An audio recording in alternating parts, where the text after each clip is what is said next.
ನಮ್ಮನೆ ಯುವರಾಣಿ ಹೇ ನಮ್ಮನೆ ಯುವರಾಣಿ. ಲಗ್ನ ಪತ್ರಿಕೆ ಮಾಡಿಸೋ ದಿನ ನನಗೆ ಒಂದು ಫೋನ್ ಕಾಲ್ ಬಂತು. ಅಹಲ್ಯ ಅವರೇ ಕಾಲ್ ಮಾಡಿ ಅವ್ರ ಹಳೆ ಕತೆಗಳನ್ನೆಲ್ಲ ಹೇಳಿದ್ರು. ನನಗೆ ಮೊದಲೇ ಮದುವೆ ಆಗಿತ್ತು. ಆ ಹುಡುಗನ ಜೊತೆ ನಾನು ಇವಾಗ ಜೀವನ ನಡೆಸ್ತಿಲ್ಲ ಅಂತಲೂ ಹೇಳಿದ್ರು.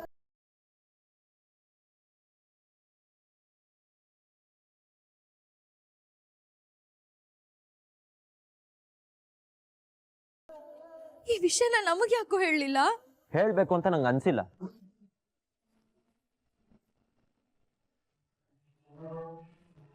ನನ್ನ ಮದುವೆ ನಿಲ್ಲೋದಕ್ಕೆ ಈ ಪುಟ್ಟು ವಿಷಯ ಕಾರಣ ಆಗತ್ತೆ ಅನ್ನೋದನ್ನ ನಾನು ಯೋಚನೆ ಮಾಡಿಲ್ಲ. ಅವ್ರದ್ದಲ್ದೇ ಇರೋ ತಪ್ಪಿಗೆ ಅವ್ರಿಗೆ ಯಾಕೋ ಶಿಕ್ಷೆ ಕೊಡ್ಬೇಕು? ಅವ್ರು ಅವತ್ತೇ ಹೇಳಿದ್ರು ಈ ವಿಷಯನ ಎಲ್ರಿಗೂ ಹೇಳ್ತೀನಿ ಅಂತ. ನಿನಗೆ, ಮೀರಂಗೆ, ತಾತನ್ಗೆ, ಅಮ್ಮಂಗೆ, ಎಲ್ರಿಗೂ. ನಾನೇ ಅವ್ರನ್ನ ತಡೆದೆ.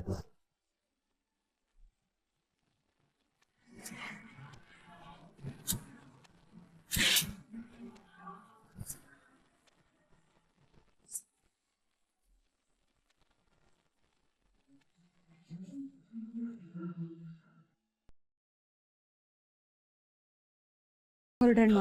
ಅಹಲ್ಯ, ಅಹಲ್ಯ, ಇನ್ನೊಂದ್ಸಲ ಯೋಚನೆ ಮಾಡೆ. ಇನ್ಯಾವತ್ತೂ ಇಂಥ ಅವಕಾಶ ಸಿಗಲ್ಲ. ಮೊದಲೇ ಮದುವೆ ವಿಷಯದಲ್ಲಿ ನಿನ್ ದುರಾದೃಷ್ಟವಂತೆ ಅನ್ಸ್ಕೊಂಡ್ಬಿಟ್ಟಿದೀಯ. ಮುಂದೆ ಯಾವತ್ತೂ ನಿನ್ ಮದುವೆ ಮಾಡೋದಕ್ಕಾಗಲ್ಲ ಕಣೆ. ಯೋಚನೆ ಮಾಡೆ.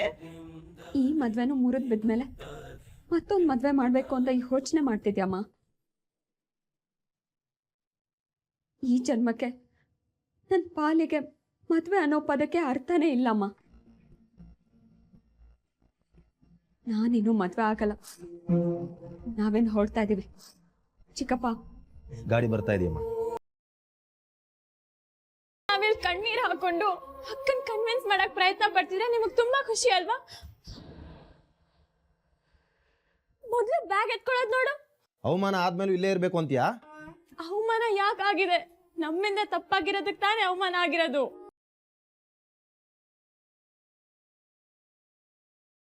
ನಾವೇ ಓಪನ್ ಆಗಿದ್ದಿದ್ರೆ, ನಾವೇ ಎಲ್ಲ ವಿಷಯ ಹೇಳಿದ್ರೆ ಈಗ ಆಗ್ತಿತ್ತಾ? ಅಮ್ಮೋ, ಇನ್ಯಾವ ಡಿಸ್ಕಷನು ಬೇಡ, ಹೊರಡಣ್ಮ. ಅಹಲ್ಯ, ಈ ಮದುವೆ ಮುರಿದು ಬೀಳೋದರಲ್ಲಿ ನಿಂದೇನು ತಪ್ಪಿಲ್ಲ ಕಣೆ. ನಿನ್ನಿಂದಾಗಿ ಮದುವೆ ಮುರಿದು ಬಿದ್ದಿಲ್ಲ ನೋಡು. ಇರೋ ವಿಷಯನ ಬೀಗರಿಗೆ, ಅಳಿಯಂದ್ರಿಗೆ ಹೇಳಿದ್ರೆ ಅವ್ರು ಅರ್ಥ ಮಾಡ್ಕೋತಾರೆ. ನನ್ ಮಾತು ಕೇಳಮ್ಮ. ನೀನೀಗ ಸುಮ್ಮನೆ ನನ್ನ ಜೊತೆ ಬರ್ದೆ ಹೋದ್ರೆ ನನ್ನ ಮೇಲೆ ಆಣೆ.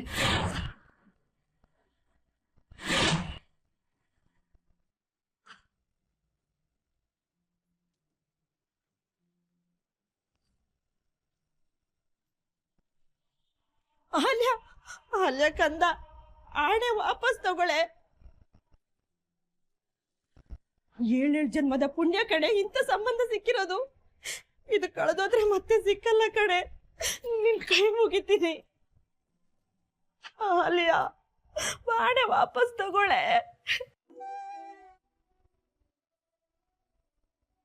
ಅಕ್ಕ ಅಕ್ಕ ಪ್ಲೀಸ್ ಅಕ್ಕ, ಭಾವನ ಹತ್ರ ಮಾತಾಡೋಣ. ಅವ್ರು ತುಂಬಾ ಒಳ್ಳೆಯವ್ರ ಅಕ್ಕ. ಅವ್ರನ್ನ ಕನ್ವಿನ್ಸ್ ಮಾಡೋಣ ಪ್ಲೀಸ್. ಚಿಕ್ಕಪ್ಪ,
ಎಂಗೇಜ್ಮೆಂಟ್ ದಿನ ಅಹಲ್ಯ ಅವರು ನನಗೆ ಫೋನ್ ಮಾಡಿದ್ರು.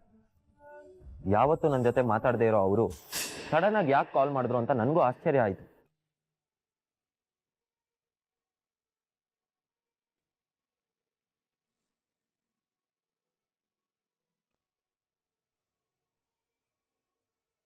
ಅಹಲ್ಯ ಅವ್ರು ಯಾಕೆ ಕಾಲ್ ಮಾಡ್ತಿದ್ದಾರೆ?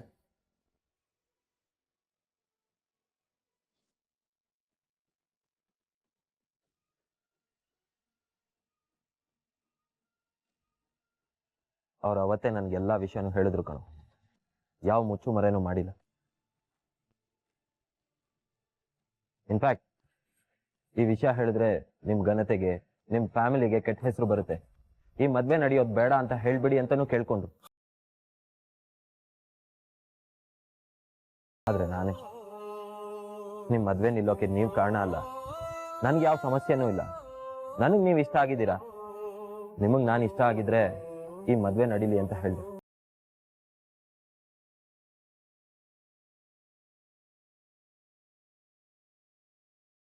ಅವ್ರಷ್ಟಕ್ಕೆ ಸಮಾಧಾನ ಆಗ್ಲಿಲ್ಲ. ನಿನ್ ಹತ್ರ ಮಾತಾಡ್ಬೇಕು ಅಂದ್ರು, ಮೀರನ್ ಹತ್ರ ಮಾತಾಡ್ಬೇಕು ಅಂದ್ರು, ತಾತ, ಶಾಂಭವಿ ಅಮ್ಮ ಎಲ್ರ ಹತ್ರನೂ ಮಾತಾಡ್ಬೇಕು ಅಂದ್ರು. ನಿಮಗೆ ಈ ವಿಷಯ ಗೊತ್ತಾದ್ರೆ ನೀವ್ ಈ ಮದ್ವೆಗೆ ಒಪ್ಪಲ್ಲ ಅಂತ ನನಗೆ ಗೊತ್ತಿತ್ತು. ಅದಕ್ಕೆ ನಾನೇ ಅವ್ರನ್ನ ತಡೆದೆ.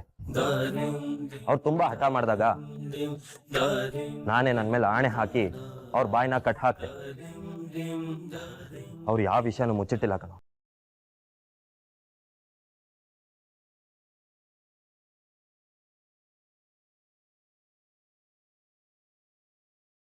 ದೂರು ಪುಟ್ರಿ ಕಣೋ ನೀವು. ಒಂದು ಮಾತು,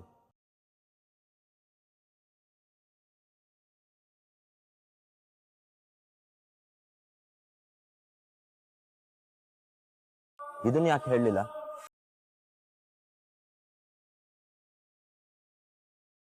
ಅಕ್ಕು, ನೀನು ಅಹಲ್ಯ ಅಕ್ಕನ ತುಂಬಾ ಪ್ರೀತಿಸ್ತಿದ್ದೆ ಕಣೋ. ಎಲ್ಲಿ ನಿನ್ಗೇನಾದ್ರೂ ಹೇಳಿದ್ರೆ ನೀನು ಎದೆ ಒಡೆದೋಗುತ್ತೋ ಅಂತ ಭಯ ಆಯ್ತು. ಈಗ ಹೊಡಿಲಿಲ್ವಾ? ಅಹಲ್ಯ ಅವ್ರ ಮನಸ್ಸನ್ನ ನೀವು ಮುರಿಲಿಲ್ವಾ? ತಪ್ಪು ಮಾಡ್ಬಿಟ್ರಿ, ತುಂಬಾ ದೊಡ್ಡ ತಪ್ಪು ಮಾಡ್ಬಿಟ್ರಿ.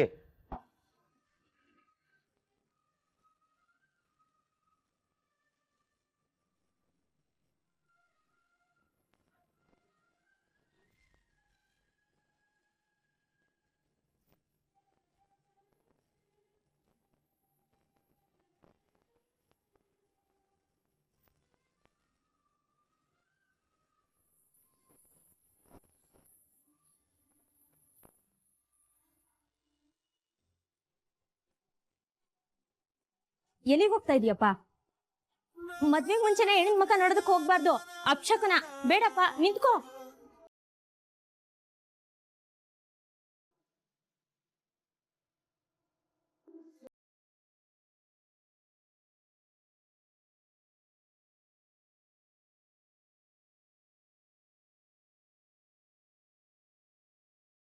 ಅಹಲ್ಯ ಅವ್ರೆ, ಎಲ್ಲಿಗೆ ಹೋಗ್ತಾ ಇದ್ದೀರಾ?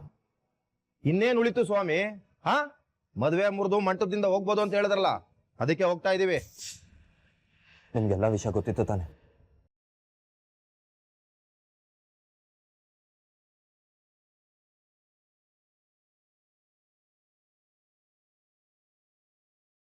ಮಾತಾಡಿ, ಯಾಕೆ ಸುಮ್ಮನೆ ನಿಂತಿದ್ದೀರಾ?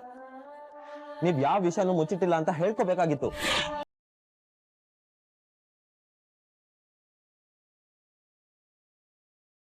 ಎಲ್ಲ ವಿಷಯ ಗೊತ್ತಿದ್ದು ನೀವ್ ಈ ರೀತಿ ಹೋಗೋದಕ್ಕೆ ನಾನ್ ಬಿಡಲ್ಲ. ಬನ್ನಿ ನನ್ನ ಜೊತೆ. ಸಾಕೇತ್ ಅವ್ರೆ, ಪ್ಲೀಸ್ ನನ್ ಮಾತ್ ಕೇಳಿ. ಈಗಾಗ್ಲೇ ಎಲ್ರೂ ಮನ್ಸು ಮುರಿದು ಹೋಗಿದೆ.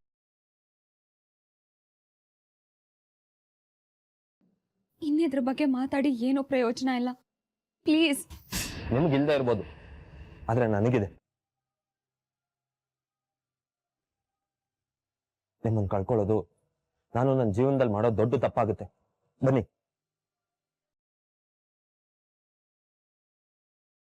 ಸಾಕೇತ್ ಅವ್ರೆ, ಪ್ಲೀಸ್ ಪ್ಲೀಸ್ ನನ್ ಮಾತ್ ಕೇಳಿ.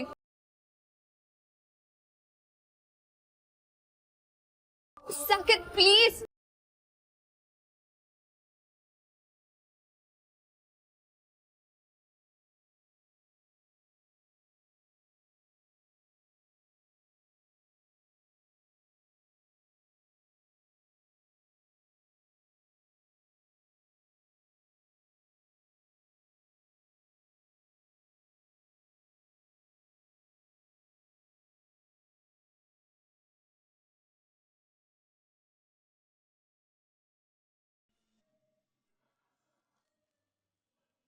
ಅಣ್ಣಂಗೆ ಅವರು ಸತ್ಯ ಹೇಳಿದ್ದಾರೆ ಅಂತಲೇ ಇಟ್ಕೊಳ್ಳೋಣ.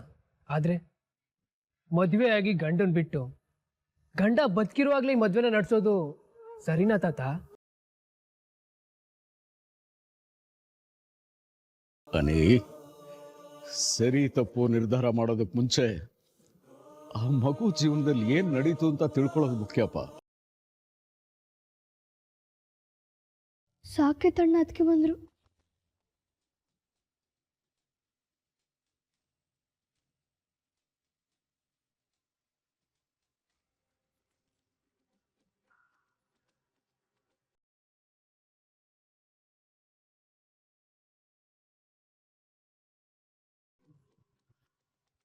ಅಹಲ್ಯ ಅವ್ರೆ, ನೀವು ಸತ್ಯನ ಮುಚ್ಚಿಟ್ಟು ನನ್ನ ಮದ್ವೆ ಆಗ್ತಾ ಇದ್ದೀರಾ ಅಂತ ಇವ್ರಿಗೆಲ್ಲ ಅನ್ನಿಸ್ತಿದೆ.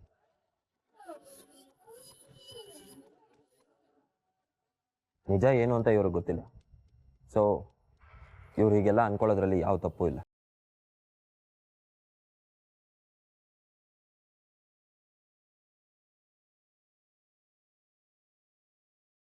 ಈ ವಿಷಯನ ಮುಚ್ಚಿಡ್ಬೇಕು ಅಂತ ಇನ್ನೂ ನಾನು ಹಠ ಮಾಡೋದ್ರಲ್ಲಿ ಯಾವ ಅರ್ಥನೂ ಇಲ್ಲ.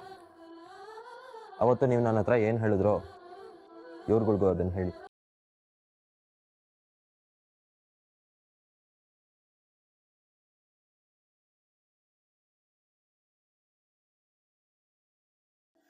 ಯಾಕೆ ಸುಮ್ಮನಾಗ್ಬಿಟ್ರಿ? ಮಾತಾಡಿ. ಅವತ್ತು ನನ್ನ ಹತ್ರ ಹೇಳೋ ಧೈರ್ಯ ಮಾಡಿದ ಹಾಗೆ ಇವತ್ತು ನಮ್ಮ ಮನೆಯವ್ರ ಹತ್ರನೂ ಮಾತಾಡ್ಬೇಕಾಗಿತ್ತು. ಅವತ್ತು ನೀವೇ ಹೇಳಿದ್ರಿ ನಿಮ್ಮ ಮನೆಯವ್ರು ಎಲ್ಲರ ಹತ್ರನೂ ಹೇಳ್ತೀನಿ ಅಂತ. ಇವತ್ತು ಅವ್ರು ಅಷ್ಟೆಲ್ಲ ಮಾತಾಡ್ತಿದ್ರು, ಯಾಕೆ ಸುಮ್ಮನೆ ಇದ್ರಿ? ಅಷ್ಟೆಲ್ಲ ಪ್ರಶ್ನೆಗಳು ಮಾಡಿದ್ರು ಯಾಕೆ ಏನು ಮಾತಾಡ್ಲಿಲ್ಲ?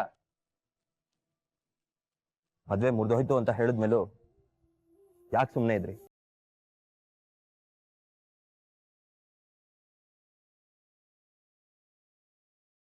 ಇವರೆಲ್ಲ ಅಷ್ಟು ಪ್ರಶ್ನೆಗಳು ಮಾಡಿದ್ರು ಯಾಕೆ ಸುಮ್ಮನೆ ಇದ್ದೀರಾ? ಮದ್ವೆ ಮುರಿದೋಯ್ತು ಅಂತ ಹೇಳಿದ್ಮೇಲೂ ಯಾಕೇನು ಮಾತಾಡ್ತಾ ಇಲ್ಲ? ಮಾತಾಡಿ.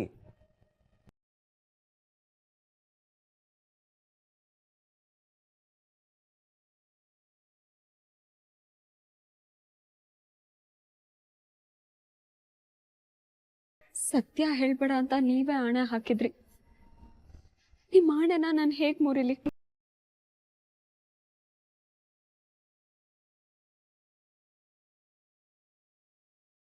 ಸತ್ಯ ಹೇಳ್ಬೇಡ ಅಂತ ನೀವೇ ಆಣೆ ಹಾಕಿದ್ರಿ.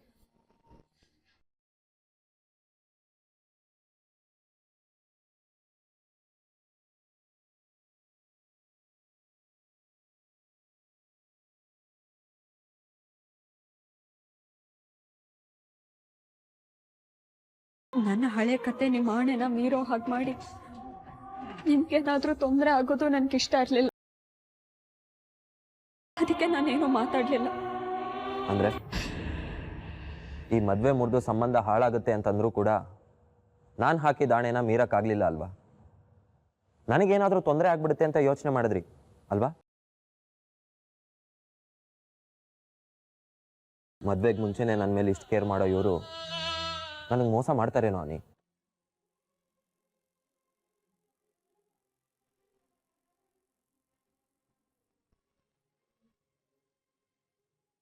ಅವ್ರ ತಾಯಿ ತಂಗಿ ಕನ್ಸುಗಳೆಲ್ಲ ಕರಗಿ ಹೋಗ್ತಾ ಇದೆ ಅಂತ ಗೊತ್ತಿದ್ರು ಕೂಡ ನಾನು ಆಣೆ ಹಾಕಿದ್ದೀನಿ ಅನ್ನೋ ಒಂದೇ ಒಂದು ಕಾರಣಕ್ಕೆ ಎಲ್ಲ ಸಹಿಸ್ಕೊಂಡ್ರಲ್ಲ. ಇಂಥವ್ರು ನನಗೆ ತೊಂದರೆ ಆಗ್ಲಿ ಅಂತ ಬಯಸ್ತಾರ? ನನಗೆ ಮೋಸ ಮಾಡ್ತಾರ ಮೀರಾ?